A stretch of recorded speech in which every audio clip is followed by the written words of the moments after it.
Ward number 1 की हमने जमीनी हकीकत दिखाई, अब वार्ड नंबर 2 की हकीकत हम दिखाने आए हुए हैं। और ये काशीराम आवास है जो 2008 में उस समय तत्कालीन मुख्यमंत्री मायावती के जमाने से ये वजूद में आया और जो भारी संख्या में गरीबों को एक छत के नीचे रखा गया और यहाँ पर हर जरूरत की चीज जो है उनके हर जरूरत की चीजों को एक छत के नीचे दिया गया, जो कि गरीबों को, चाहे वो अस्पताल की सुविधा हो, चाहे पेयजल की सुविधा हो, यहाँ तक कि पार्कों की भी व्यवस्था इस काशीराम आवास में किया गया।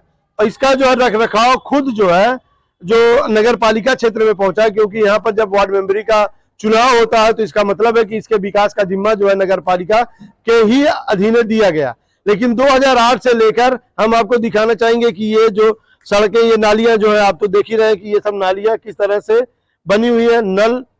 नल की व्यवस्था जो है अभी तो फिलहाल ठीक ठाक दिख रही है, क्योंकि सारी व्यवस्थाएं जो है यहाँ पर काशीराम आवास है ये बिल्कुल उपेक्षाओं का शिकार है। जर्जर जो है यहाँ पे छतें हो गई है। जो लोग रह रहे हैं उनका भी यही कहना है कि हालांकि सरकार की पहल तो बेहतर हुई थी उन्हें एक छत के नीचे लाने के लिए जो गरीबों के लिए थी, लेकिन जो है ये जो यहाँ पर जो नगर पालिका के सभासद है या नगर पालिका के कार्यशैली को लेकर जो कहा जा सकता है कि ये बिल्कुल उपेक्षाओं का शिकार। हमारे साथ बहुत सारे लोग जुड़े हुए हैं, हम इसकी जमीनी हकीकत जानना चाहेंगे कि अभी तक यहाँ पर हुआ क्या। हमारे साथ एक दादी है। दादी, अभी तो आप बोल रही थी, क्या हुआ इस वार्ड में अभी तक व्यवस्थाएं क्या हुई है? कुछ नहीं भैया, ये अब की पार ये नाली बनल है तो ठीक से ना बनल, कबो झकई नहीं आवलन कि का कमी बा का बेसी बा, यहाँ केहू से पूछ ही नहीं आवलन। सभासद का चेयरमैन पानी के दिक्कत वहाँ न बनल रहते तो सब मर देते पानी बेकार यहाँ। अच्छा, वहाँ पे पेयजल वाला बना हुआ? हाँ, का वहाँ पे बना है। कौन बनवाया था उसको? चेयरमैन बनवाएंगे। इतना दिक्कत नल यहाँ पे एको नहीं सही है, लाइन भी नहीं देता है, 2 घंटा शाम को नहीं देता है, सुबह नहीं देता है। क्या किसके पास मनाई जाए? घर देखे किस कैसे हो गया, सब कोई बनवाने वाला नहीं है, देखने वाला नहीं है कि गिर जाए के मर जाए। तो जितने लोग रहते हैं काफी अमीर लोग रहते हैं। अब अमीरों बाटन गरीबों बाटन बना किसके लिए था? गरीबों के लिए बना? गरीबों के लिए बना था। जाहिर सी बात है सारे गरीब रहते होंगे। गरीब पहले बाटन, खाली अमीर पहले बाटन बनते के भागल बाटन। गरीब जे के नाई रहे के बाद बाटन। अच्छा, यहाँ अस्पताल सब ढंग से चलता है? हाँ, यहाँ अस्पताल ढंग से चलता है। अस्पताल ढंग से चलता है। और नाली साफ सफाई कैसी है? ये नाली इधर बरसात चल रहा है, इधर नहीं आ रहे हैं साफ करने वाले आते हैं बराबर? हाँ, बराबर आते हैं। किसके पास जाए? नहीं, यहाँ की जो व्यवस्था है वो जब तक जाएंगे नहीं तब तक मिलेगी नहीं। हाँ, तो बस सही है। तो आखिर ये बताइए क्या मांग करेंगे कि यहाँ की सारी व्यवस्था सही हो जाए? अरे यही मांग बा कि जो टूटल फूटल बा आवास सही करवा दे, पानी दे दे। आवास तो आपको ही सही कराना रहते, जो रहते हैं उन्हीं को सही। वो तो जेकर नीचे बते तो अपन सही करवा लिए, जब बंद कैले बा तो देखिए, पहले आप अपने आँख से देखिए मकान किस तरह हो गया है। मकानों की व्यवस्थाएं जो कह रहे हैं पूरा बिल्कुल जर्जर है। और यहाँ पर जो व्यवस्थाएं है साफ सफाई को लेकर इनका कहना है कि अभी तक जो है यहाँ पर जो बरसात चालू है, जो कि सफाई की सबसे ज्यादा व्यवस्था बरसात के ही दिनों में होनी है, लेकिन बरसात के समय में साफ सफाई व्यवस्था नहीं हो रही।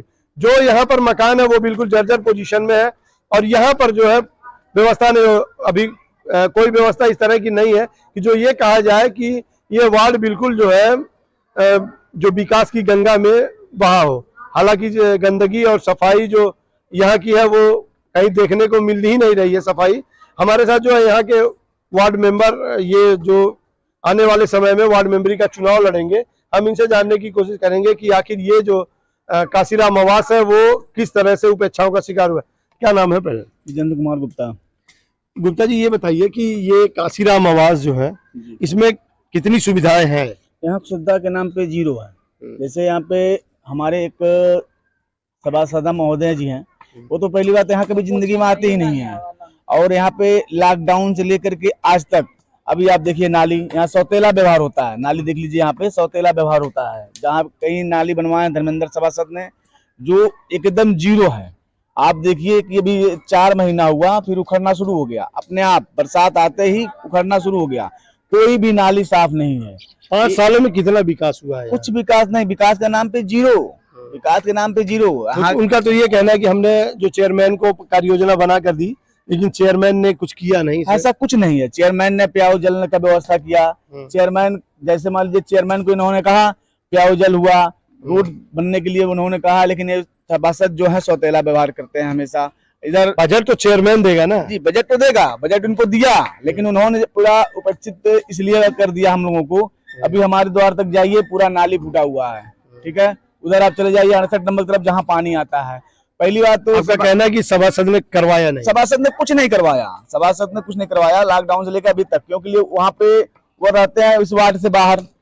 वार्ड में क्या हो रहा है उनको मालूम नहीं है, कभी आते ही नहीं। बहुत सारे छत जो है बिल्कुल जर्जर हो गए, एक दिन तो गिर ही गया था जी। वो जो छत है 41 नंबर वाला जो गिर गया था, अभी यहाँ पे देख लीजिए पूरा मकान जो भी है सारे भी सरमेटे से छूट रहे हैं। मैंने सभासद से यही कहा कि कुछ आप कर लो, कुछ चेयरमैन साहब कर लेते हैं, कुछ हम लोग मिलाकर कर लेते हैं। जो एकदम निहायत ही गरीब हैं उनका बनवा दिया जाए, शीशा लगवा दिया जाए और भी कुछ हो जाए। क्योंकि डीएम साहिबा कहती है कि मैं जो मकान अलर्ट हो गया है इसमें हम कुछ करने वाले नहीं है, सरकार कुछ नहीं करने वाली है, आपका स्वयं ही व्यवस्था है, आप स्वयं कर सकते हो। तो यहाँ पे जो लोग रह रहे हैं उन्हें ही इसकी व्यवस्था करनी है। उन्हें ही व्यवस्था करना ये है, आप भी मानते हैं कि उनको व्यवस्था करनी है? लेकिन हमें कहते हैं कि भाई जो एकदम निहायत ही गरीब है, जिनके यहाँ भोजन के लिए व्यवस्था नहीं है, जिनके यहाँ कोई है नहीं, उनका सहयोग तो करना चाहिए। चेयरमैन कर सकते हैं, सभासद कर, आखिर में सभासद क्यों बनते हैं? सभासद तो इसलिए बनते हैं ना कि भाई गरीबों को देखा जाए। यहाँ पे पानी का समस्या देखिए, 3 दिन हुआ, चेयरमैन साहब से हम लोग कहें, चेयरमैन साहब अब भाई चेयरमैन साहब तो पानी मोटर बन नहीं जाएंगे, सभासद भी एक बार भी झांकने नहीं आए। अब वोट लेना है तो 50 लोग दौड़ के आएंगे, लेकिन यहाँ के विकास के नाम पे जीरो है। कोई भी कहीं भी देख लीजिए आप, कोई भी गली देख लीजिए, कोई कहीं भी देख लीजिए आप।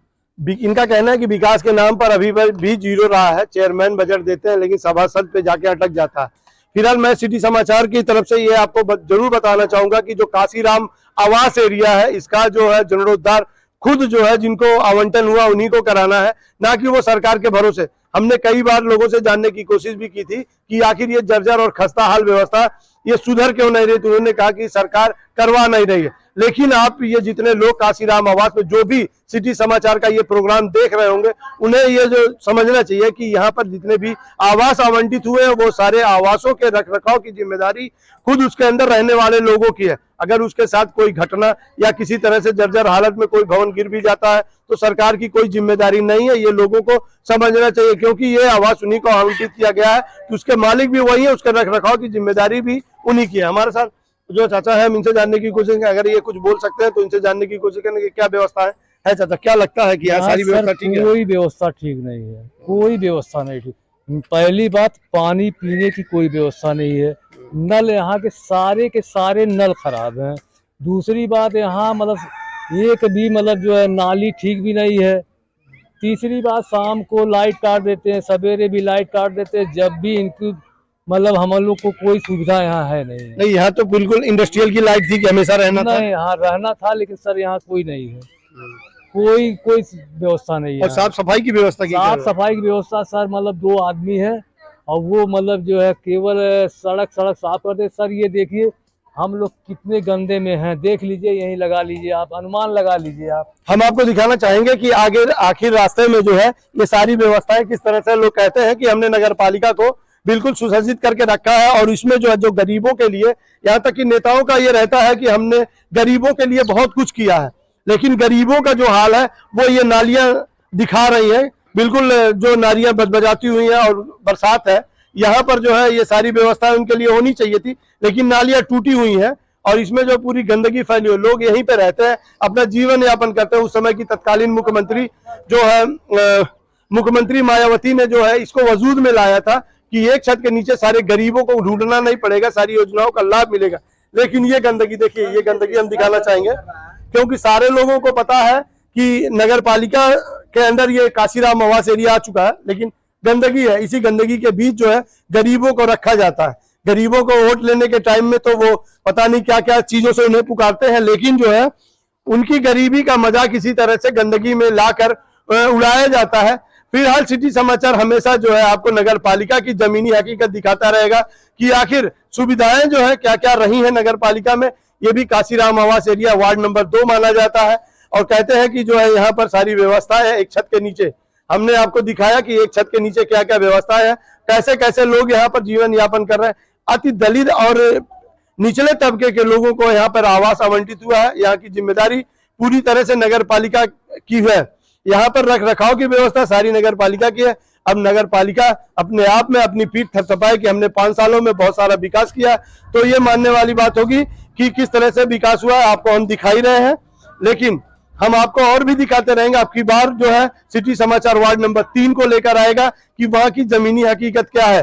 सिटी समाचार के लिए संत कबीर नगर से मैं सदर आलम खान।